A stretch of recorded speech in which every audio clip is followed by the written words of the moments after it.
बच्चों हमारा next topic है ऑस्मोसिस। ऑस्मोसिस क्या होता है बच्चे? अगर पानी प्लाज्मा मेम्ब्रेन की हेल्प से हाई वाटर कंसेंट्रेशन से लो वाटर कंसेंट्रेशन में जाता है ना, तो उसे हम ऑस्मोसिस कहते हैं। बच्चे अब ये हाई वाटर कंसेंट्रेशन क्या होगा?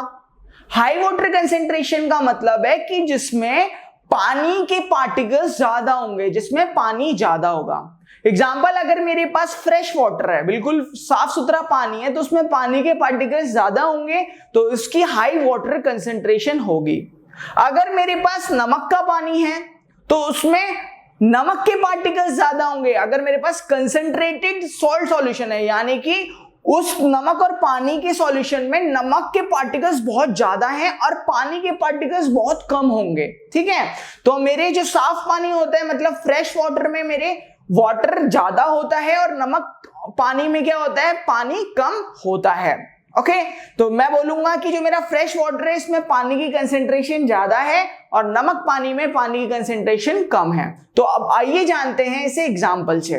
तो यहाँ पे हमें दिख रहा है बच्चे, ये मेरा एक फ्रेश वाटर है तो इसमें पानी की कंसेंट्रेशन ज्यादा होगी, और ये मेरा एक नमक पानी है बच्चे, क्या है, ये एक सॉल्ट वाटर है, तो इसमें क्या होगी, पानी की कंसेंट्रेशन कम होगी। तो अब हमेशा पानी कहाँ जाएगा बच्चे? हाई से लो की तरफ, हाई कंसेंट्रेशन से लो कंसेंट्रेशन की तरफ। यहाँ पे पानी की कंसेंट्रेशन ज्यादा है तो इसलिए ये वाला पानी इधर आ जाएगा। किसकी हेल्प से? प्लाज्मा मेम्ब्रेन की हेल्प से। ये बीच में प्लाज्मा मेम्ब्रेन है, तो यहाँ पे पानी की कंसेंट्रेशन ज्यादा थी तो ये वाला पानी इधर आ गया प्लाज्मा मेम्ब्रेन की हेल्प से। तो वाटर जो है बच्चे, जो मेरा पानी है वो हाई कंसेंट्रेशन से लो कंसेंट्रेशन में आ गया प्लाज्मा मेम्ब्रेन की हेल्प से, इसलिए इसे हम कहते हैं ऑस्मोसिस। बच्चे अब हम पढ़ेंगे ऐसे टाइप ऑफ सॉल्यूशन के बारे में जिनमें ऑस्मोसिस हो सकता है। तो जो हमारा पहला सॉल्यूशन है ना बच्चे, उसे हम कहते हैं हाइपोटोनिक सॉल्यूशन। तो हाइपोटोनिक सॉल्यूशन क्या होता है बच्चे?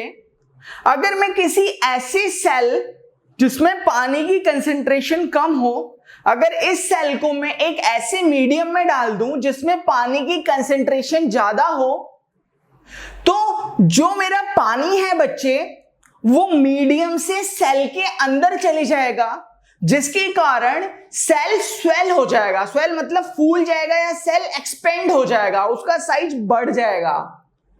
तो ऐसे टाइप ऑफ सॉल्यूशन को हम हाइपोटोनिक सॉल्यूशन कहते हैं। आइए इसे एग्जांपल से समझते हैं।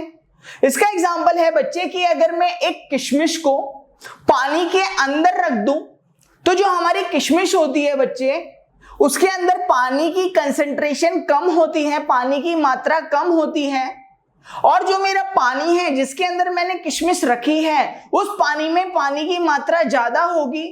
तो जो पानी है बच्चे वो ज्यादा से कम की तरफ जाएगा, यानी कि पानी किशमिश के अंदर चले जाएगा और वो किशमिश क्या हो जाएंगी बच्चे? फूल जाएंगी।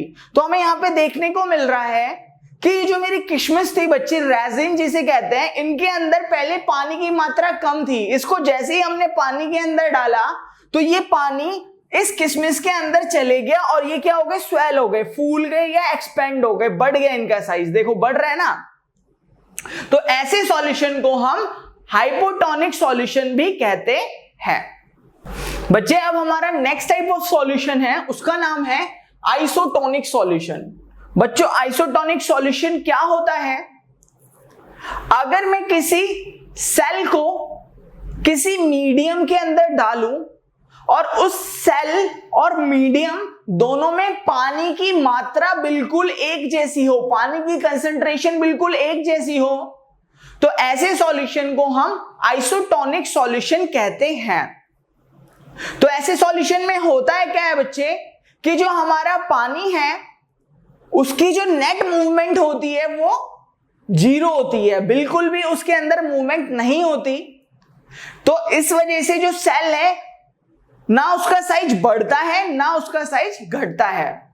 जैसा कि आप देख पा रहे होंगे बच्चे कि मेरे पास एक सेल है, इसमें जो पानी है बच्चे, इसमें जो पानी है मान लो वो है H2O, 1 मोल ऑफ H2O, और जो बाहर पानी की कंसेंट्रेशन है वो भी 1 H2O है।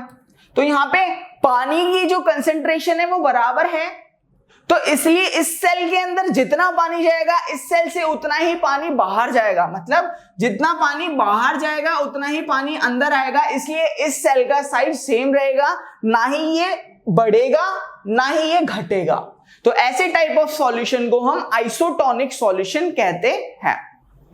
बच्चे जो हमारे नेक्स्ट टाइप ऑफ सॉल्यूशन होते हैं वो होते हैं हाइपरटोनिक सॉल्यूशन। क्या होते हैं प्यारे बच्चों?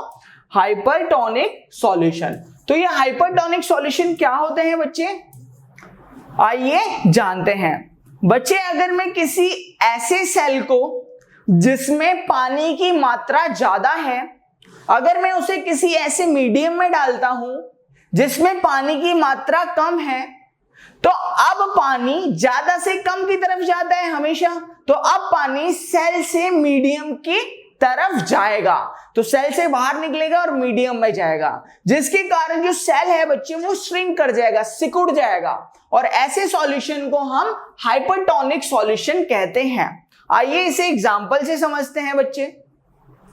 इसका एग्जांपल है कि अगर मैं किसी छिले हुए अंडे को किसी कंसंट्रेटेड सॉल्ट वाटर में डालता हूं, यानी अगर मैं किसी छिले हुए अंडे को एक ज्यादा मात्रा में सॉल्ट नमक पानी के सॉल्यूशन में डालता हूं, तो जैसा कि हमें पता है कि जो हमारा नमक और पानी का सॉल्यूशन होता है उसके अंदर पानी की मात्रा बहुत कम होती है, और अंडे के अंदर जो पानी की मात्रा होगी बच्चे वो ज्यादा होगी। तो अब पानी हमेशा ज्यादा से कम की तरफ जाएगा, तो इसलिए जो पानी है वो अंडे में ज्यादा है, और जो वो सॉल्ट सॉल्यूशन है नमक और पानी है उसमें पानी क्या है, कम है। तो इसलिए पानी अंडे से किस में चले जाएगा बच्चे, सॉल्ट सॉल्यूशन यानी कि नमक पानी में चले जाएगा, जिसके कारण जो अंडा है वो सिकुड़ जाएगा। क्या हो जाएगा, सिकुड़ जाएगा। तो यहां पे हमें दिख रहा है कि हमारा ये एग है बच्चे, क्या है प्यारे बच्चों, ये क्या है, हमारा एक एग है, ठीक है, ये हमारा क्या है बच्चे, एक एग है।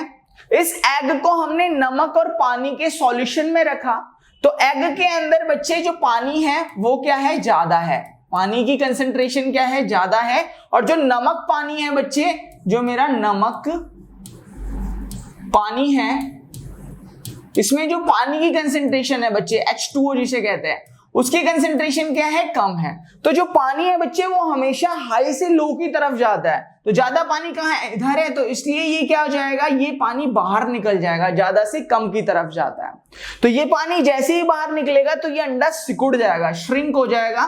तो इसी सॉल्यूशन को हम क्या कहते हैं बच्चे, हाइपरटोनिक सॉल्यूशन कहते हैं। बच्चे जो हमारा नेक्स्ट टॉपिक है उसका नाम है एंडोकाइटोसिस। बच्चों एंडोकाइटोसिस क्या होता है, जो हमारे सेल होते हैं ना उसके बाहर प्लाज्मा मेम्ब्रेन होता है। मैंने बताया था सेल की आउटर कवरिंग क्या होती है, एनिमल सेल की आउटर कवरिंग प्लाज्मा मेम्ब्रेन की होती है ना, यस। तो ये जो हमारा प्लाज्मा मेम्ब्रेन होता है ना बच्चे, ये काफी ज्यादा लचीला होता है, फ्लेक्सिबल होता है।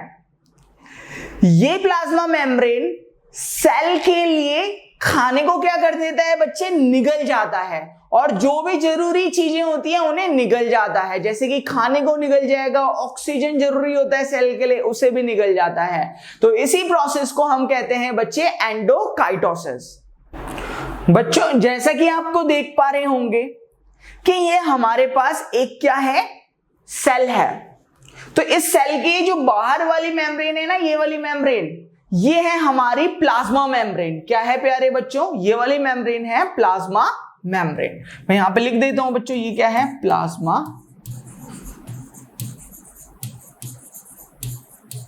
मेम्ब्रेन, ठीक है। तो ये वाली जो मेम्ब्रेन है बच्चे, जिसे हम प्लाज्मा मेम्ब्रेन कहते हैं, ये काफी ज्यादा लचीली होती है, फ्लेक्सिबल होती है।